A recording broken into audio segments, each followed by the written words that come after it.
Russia's large-scale war against Ukraine has been going on for almost 21 months, but the Kremlin has not abandoned its imperial plans, said the head of the Ukrainian Foreign Intelligence, Oleksandr Lytvynenko. According to him, the Russian Federation believes that it has enough resources to continue hostilities for a long time.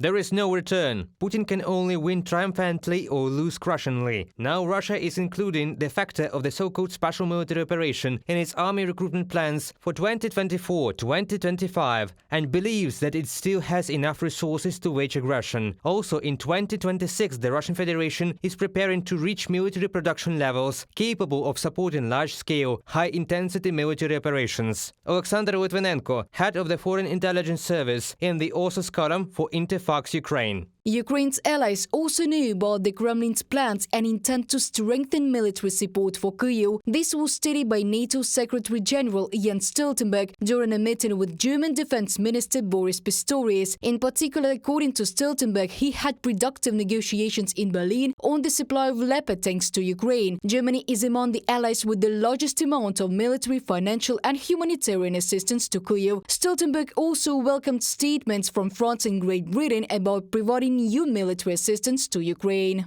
Battle tanks are, of course, important, both to be able to repel Russian new offensives, but also for Ukraine to be able to retake territory, to win and to prevail as a sovereign independent nation in Europe. The North Atlantic Alliance is also concerned about Russian interference in the unstable Balkan region. According to Stoltenberg, this could undermine stability and weaken reforms. At the same time, Ukrainian intelligence says that the Russian Federation is preparing for aggression against other countries. We are talking primarily about Moldova and the Baltic countries, Lithuania, Latvia, Estonia. The Kremlin has already begun such preparations under the pretext of violating the rights of Russian speakers, primarily in Latvia and Estonia. After the expulsion of Russian spy diplomats, the Russians are actively infiltrating the countries of Europe, primarily Southern Europe, with their agents, creating business, NGOs, etc. There are signs that the infrastructure of subversive activities is being prepared for war. Oleksandr Lytvynenko, head of the Foreign Intelligence Service, in the author's column for